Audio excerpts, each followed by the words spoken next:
Bona nit. Quan va esclatar la protesta dels indignats, ara fa 7 mesos, Islàndia apareixia com el gran referent. Allà tenia lloc, es deia, una espècie de revolució popular, discreta però contundent, arran del crac financer que va afectar profundament el país el 2008. La sintonia d'aquella crisi de seguida se'ns va fer familiar.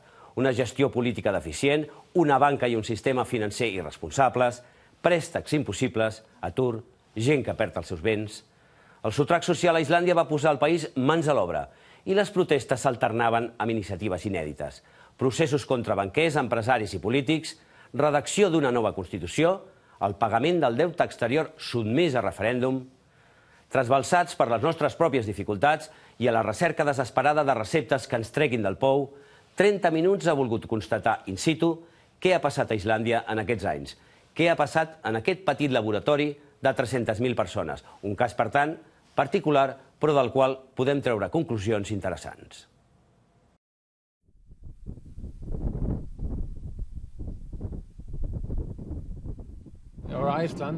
Islàndia i els islandesos som en molts sentits semblants.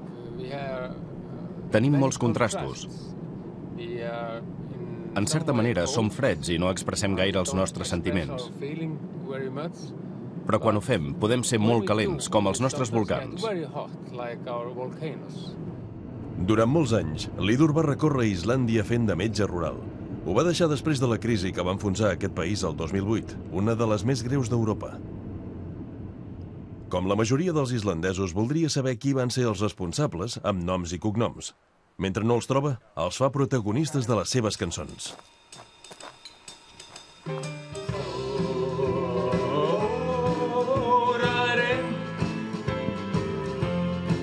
Nú streyma milljónir inn á bankareikninginn þinn.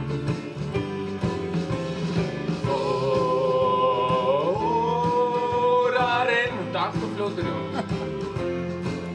Ég hef sitthvað að segja, ég á bágt með að þegja starfslokasamninginn. Með sköttunum mínum borga ég þér launum sinn.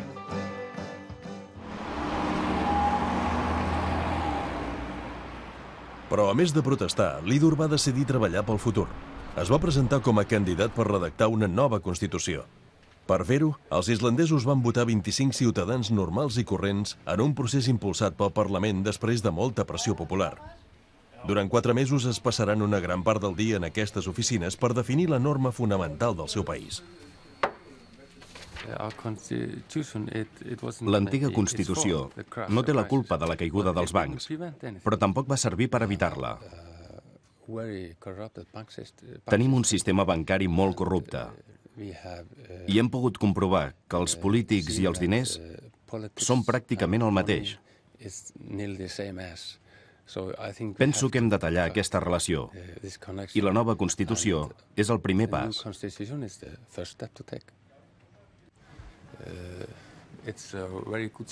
Hi ha molt bon ambient aquí dins. I mentre us parlo d'aquest bon ambient, vull presentar-vos Katrín Oddsdóttir, la jove advocada, que és la nineta dels nostres ulls. Aquest document no és redactat només per advocats, i això és molt important, perquè és el contracte fonamental de la nostra societat, i no ha d'estar escrit en un llenguatge que només puguin entendre els advocats. A més, ha d'abordar les principals fonts de corrupció, i penso que, amb tot el respecte per la meva professió, els advocats no haurien estat capaços de fer-ho. Estan massa interrelacionats amb el poder.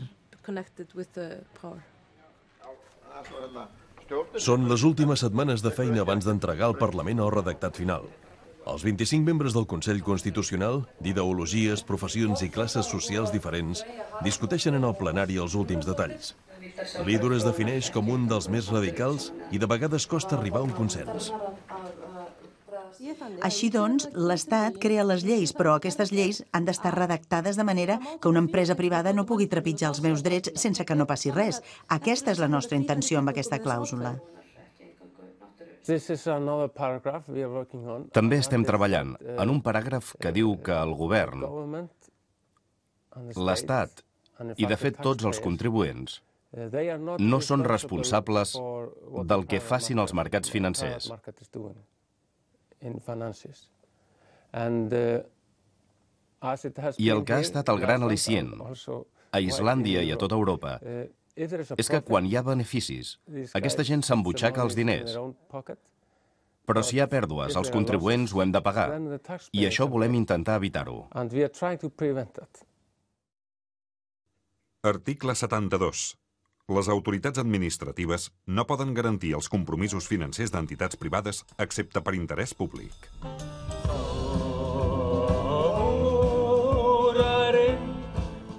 Durant els millors moments del boom financer, els bancs islandesos van arribar a ser déus. Els seus actius eren equivalents a 10 vegades el producte interior brut.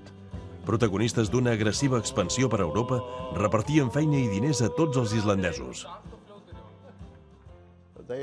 Ells finançaven els museus, el festival d'art, els projectes de recerca a la universitat i moltes altres activitats en la nostra societat. Aquí és quan els posen medalles. El president està posant medalles a aquests individus. Els banquers. Els està posant medalles. Ridícul. El president d'Islàndia està donant a aquesta gent medalles. Els bancs, durant més de 5 anys, van ser les empreses més grans d'Islàndia. I també eren els pilars que van permetre el creixement de molts sectors de la nostra economia. Per tant, hauria estat molt estrany que el president no hagués donat suport a les empreses més grans i més fortes de la nostra economia.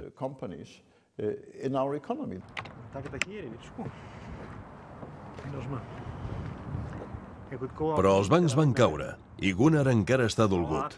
Com molts altres islandesos, va perdre la casa i el cotxe. Treballava en màrqueting i dirigia teatre, però ara es dedica a buscar respostes al col·lapse. I ho fa rodant el seu primer documental.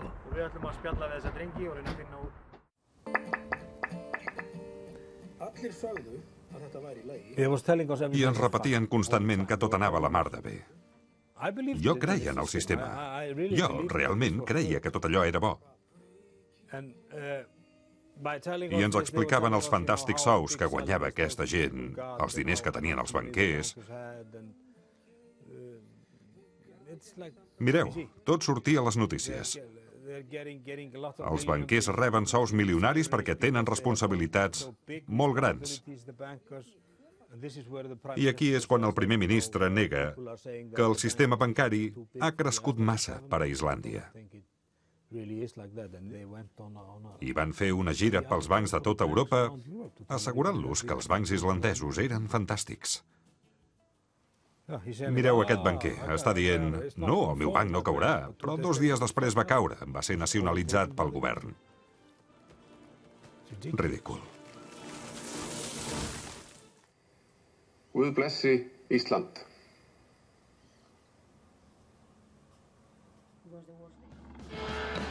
Que Déu beneeixi Islàndia. Un primer ministre acorralat que reconeixia que alguna cosa havia fallat i que anunciava la nacionalització dels bancs. Els islandesos van sortir al carrer. És l'únic govern europeu que ha caigut a conseqüència de la crisi.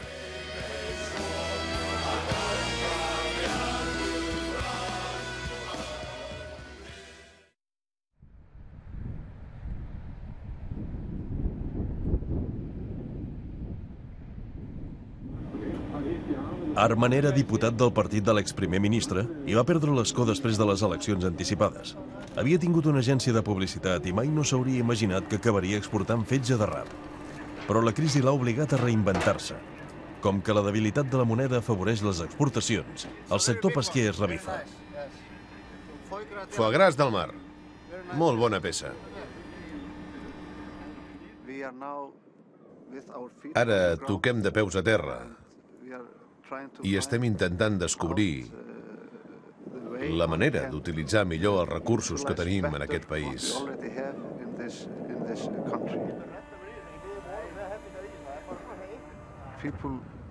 Tothom parlava sempre d'inversions i d'accions. A tots els sopars i dinars que teníem, o a les festes.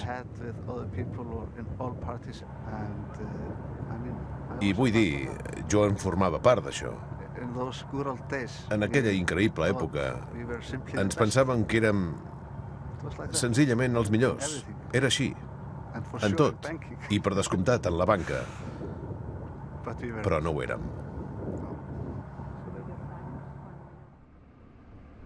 Però Arman no ha deixat la política. Ara és el cap de l'oposició a l'Ajuntament de la seva ciutat, la segona del país.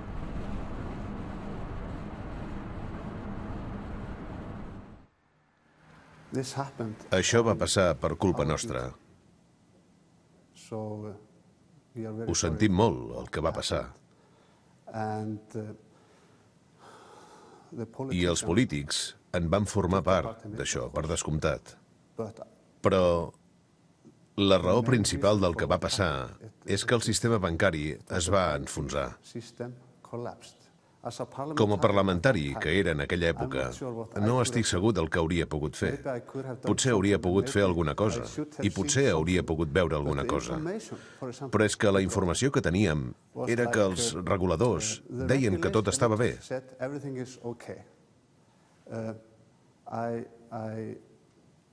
I jo vaig trucar a dues firmes d'auditoria que es cuidaven de dos bancs i em van dir: és un negoci molt segur. I també tenim Fitch i Moody's. I teníem les qualificacions més altes. Si es mira el que va escriure el Fons Monetari Internacional sobre Islàndia l'estiu del 2008, no s'hi trobarà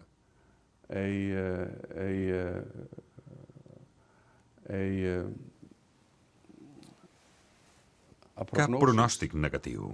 No s'hi veurà cap predicció de cap desastre a punt d'arribar.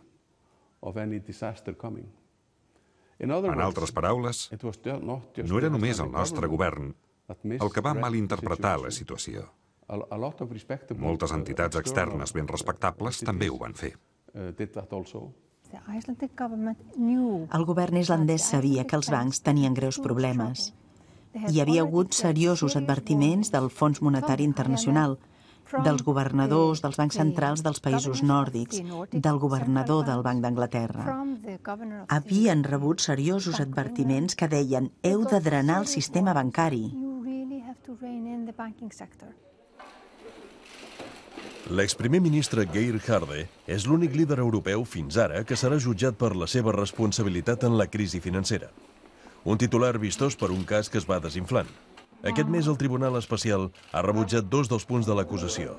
El que incriminava l'exprimer ministre per negligència i el que l'acusava de no haver avaluat el risc. Haarde afrontarà el judici l'any que ve amb uns càrrecs més suaus que els previstos. Una cosa és haver comès errors de valoració política o haver malinterpretat la situació que s'estava desenvolupant. Això és una cosa, i no vull defugir la meva responsabilitat. Què més voldria que haver predit el que estava a punt d'arribar i així ens haguéssim pogut preparar millor. Però això no és, ni de lluny, una actuació criminal. Van ser escollits per protegir els ciutadans contra qualsevol mena de risc amb què haguem de conviure, siguin catàstrofes naturals o riscos econòmics, i van fracassar estrepitosament.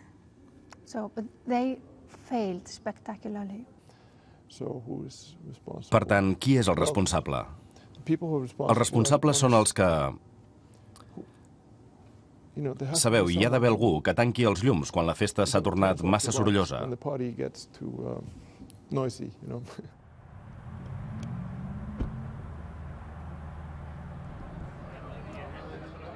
Ni tan sols durant les pauses, els membres del Consell Constitucional no deixen de debatre. Avui més, perquè han de definir una qüestió sensible per als islandesos. I, sorprenentment, no es tracta de política, sinó dels articles que parlen dels recursos naturals i energètics. Presentaré una proposta d'esmena que digui: la natura d'Islàndia és la base de la vida al país, una de les meravelles del món i un llegat preciós per transmetre de generació en generació. Article 34. Els recursos naturals d'Islàndia que no són propietat privada han de ser propietat col·lectiva i perpètua de la nació. Ningú no pot adquirir els recursos naturals o els drets que hi estan relacionats. Després de la crisi, per molts islandesos és l'hora de deixar de mirar cap enfora i defensar el que més estimen, el seu paisatge. És un país permanentment dividit per polèmiques mediambientals. L'abundància d'energia geotèrmica, molt barata, atreu empreses estrangeres, especialment plantes d'alumini. Omar, veterà ecologista, pilot i l'home de més edat del Consell Constitucional, és dels que creuen que en la reconstrucció d'Islàndia el medi ambient és tan important com l'economia. Veieu allà dalt de tot? Ha escampat. Hauríem d'anar allà. Així veureu el cràter que va fer vomitar tota aquella cendra l'any passat i que va fer aturar l'aviació a Europa.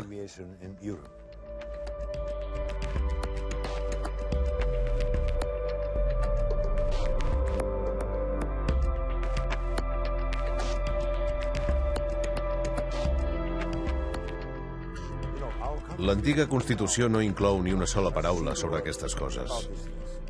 Estem inundant valls i desviant rius. Ens estem carregant rius i cascades per construir foneries d'alumini. Estem gastant molta energia, però l'estem venent molt barata.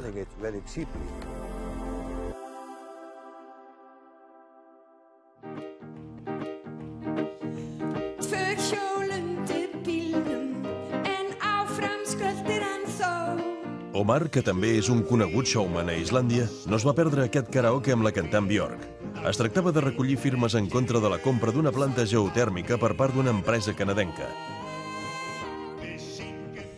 John Torison va ser un dels organitzadors de la campanya ciutadana, la més gran des de la caiguda dels bancs. L'estat islandès està tan endeutat que no pot demanar més préstecs als mercats estrangers.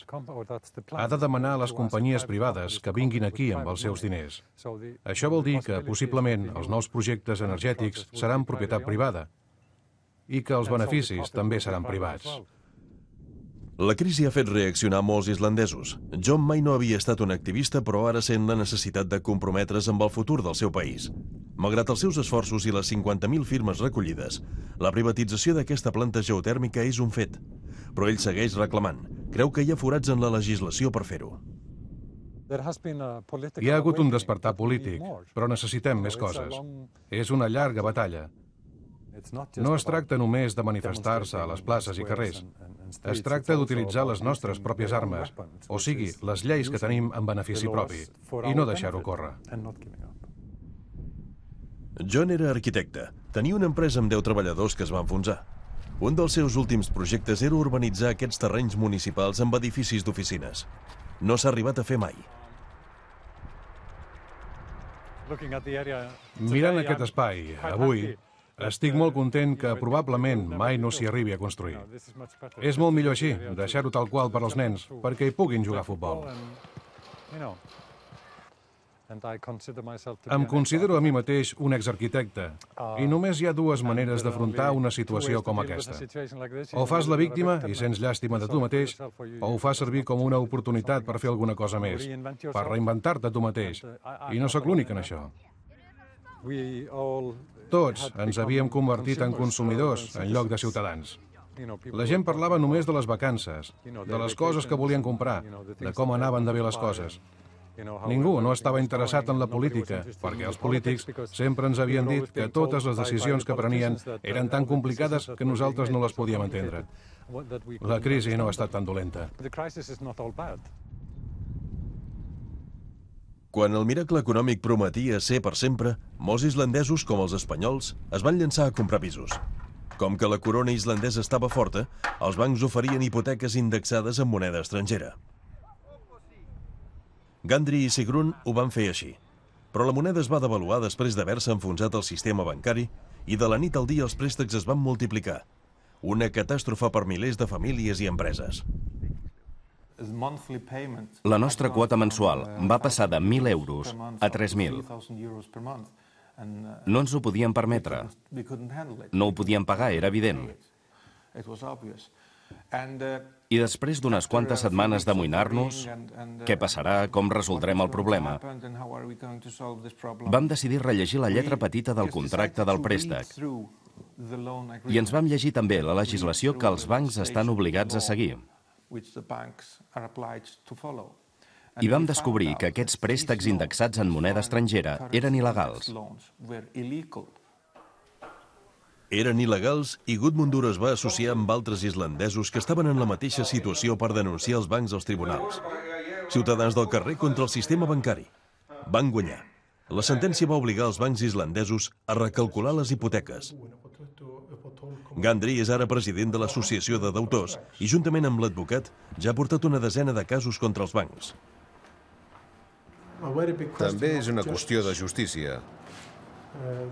L'Estat i el sistema bancari han de seguir les lleis. I el Tribunal Suprem ja ha sentenciat que el sistema bancari no ho va fer.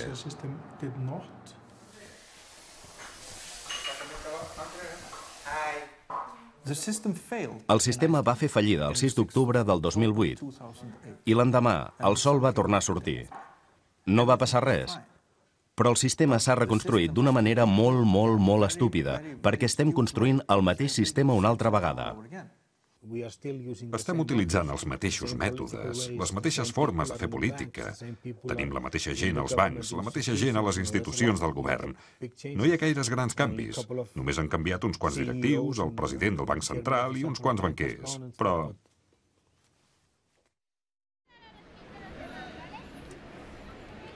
últimament a Gunnar i Gandri els han convidat per tota Europa per explicar l'experiència islandesa. Després de participar en les protestes que van fer caure el govern, van decidir anar més enllà i entrar en política. Avui es reuneixen a Barcelona amb activistes de les protestes dels indignats.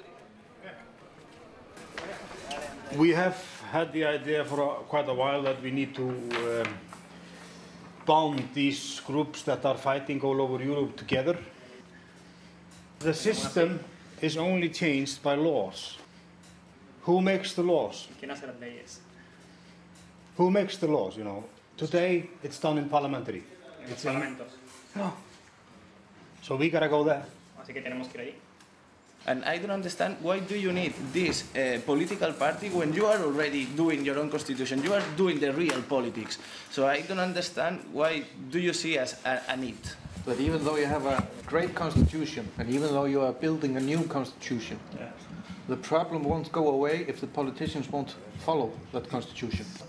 The best constitution in the world is written in South America. South Africa. South Africa, sorry.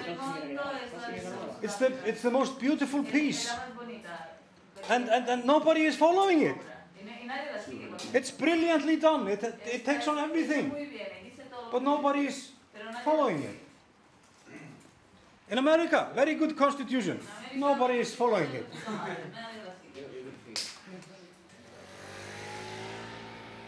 A Islàndia vam fer realment una revolució i vam fer fora el govern. Però ens vam oblidar de preguntar-nos a nosaltres mateixos què volíem en lloc d'això. Vam detenir alguns banquers, els estan investigant i hi haurà un judici. Hem portat als tribunals el primer ministre. Tenim un fiscal especial que està treballant en els casos dels banquers. Hem fet moltes coses, però no n'hi ha prou. No n'hi ha prou. Krafa auðmanna og útrásarvíkinga afskriftir himinhárra skulda hafa hleypt illu blóði í landsmenn og fréttaauðkinn spyr hvort ákvarðanir skuldameðferð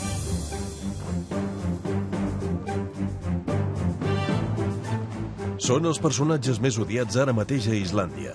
Eren accionistes de companyies internacionals i alhora dels grans bancs i s'autoconcedien préstecs milionaris per finançar els seus negocis.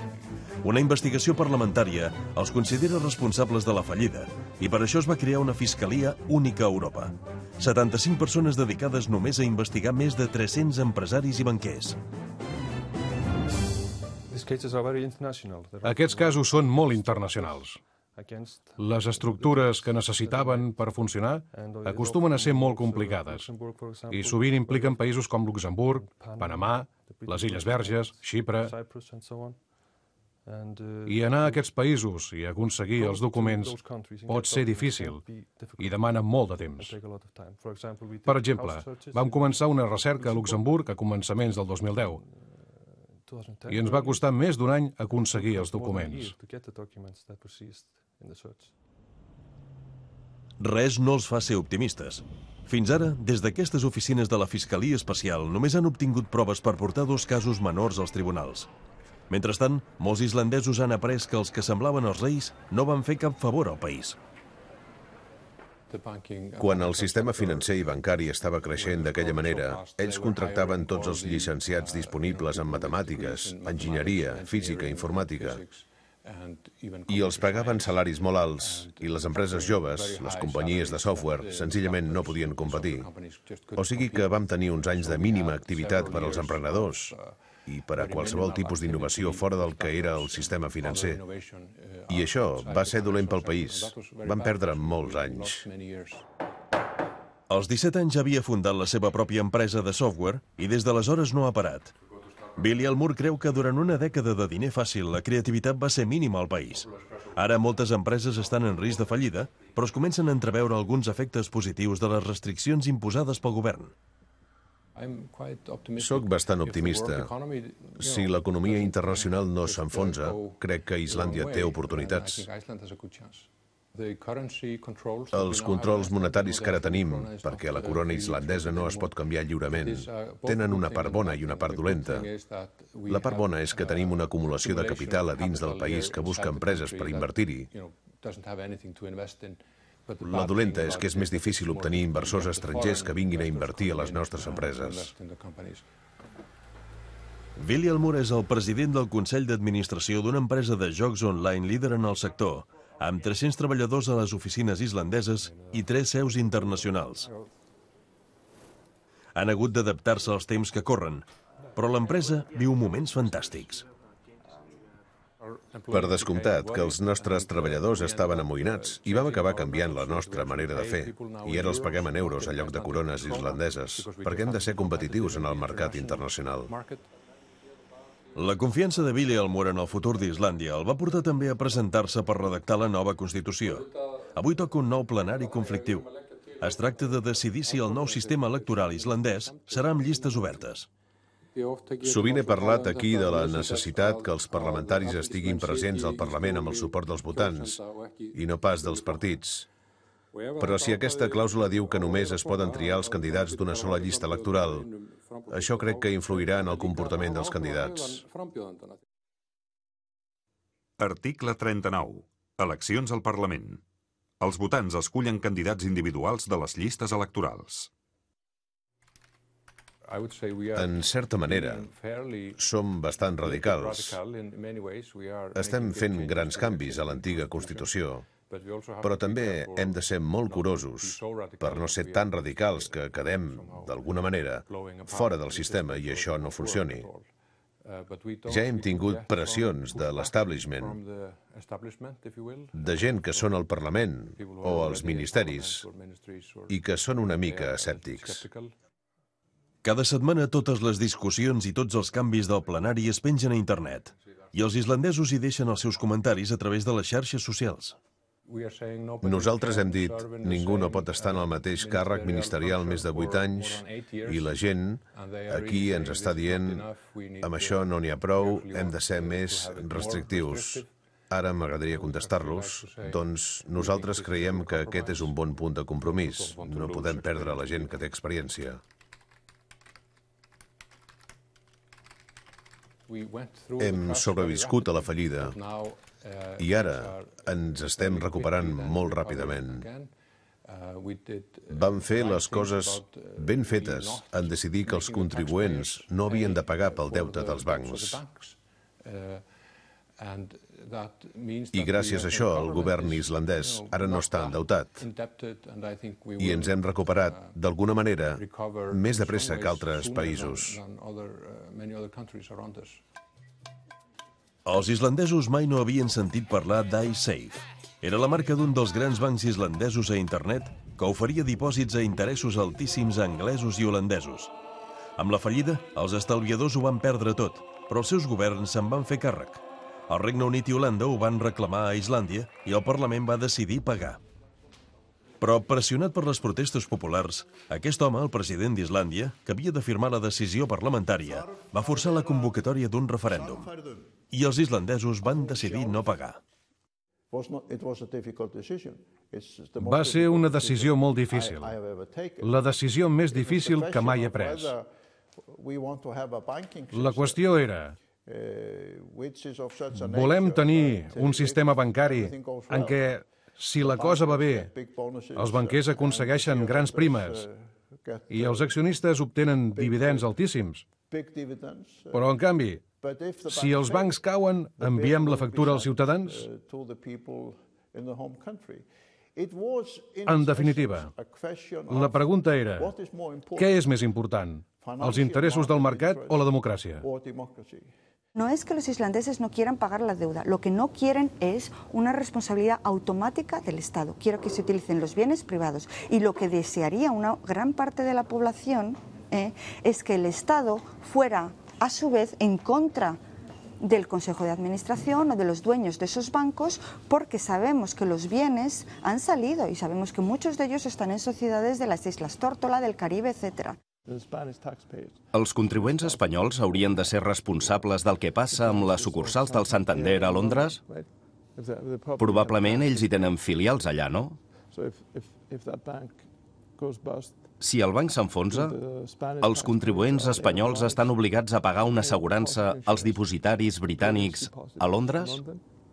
El resto del iceberg que flota bajo la superficie es todas las deudas islandesas de los bancos que ahí sí que se nacionalizaron sin decir ni mu. Y entonces ahí no hemos tenido ningún referéndum. Y ha puesto el Estado miles de millones de coronas sin preguntarnos nada.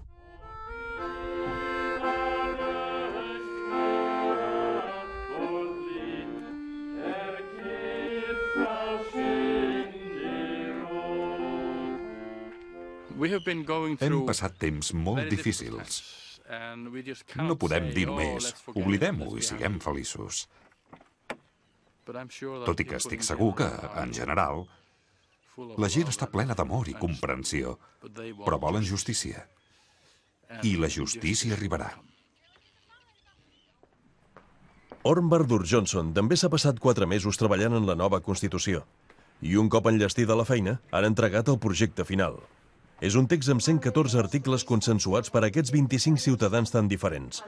Un acord que reforça la participació directa dels islandesos en la presa de decisions i el paper del Parlament en la supervisió financera.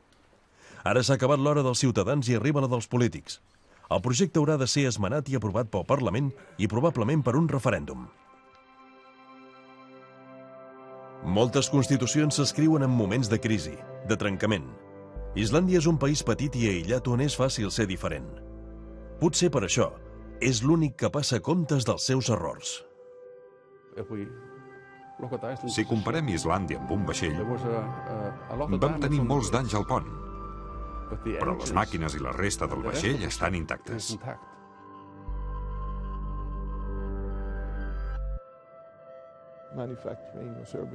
Fabricar o donar servei. No només jugar, i que la banca sigui un servei de suport a l'economia real. No pas una manera de convertir el país en un casino.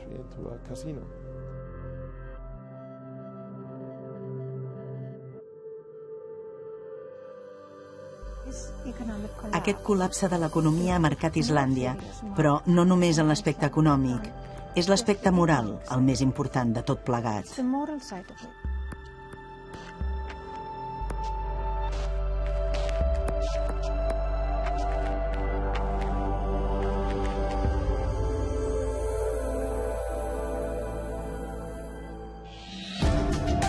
I la setmana que ve, jubilar-se en temps de crisi. No fa il·lusió tenir 65 anys i no fa il·lusió jubilar-se. No me hubiese prejubilado si esto no fuese algo que me viene impuesto. Quan el mercat laboral també expulsa treballadors abans d'hora. Quan arribes als 55 ja t'apunten.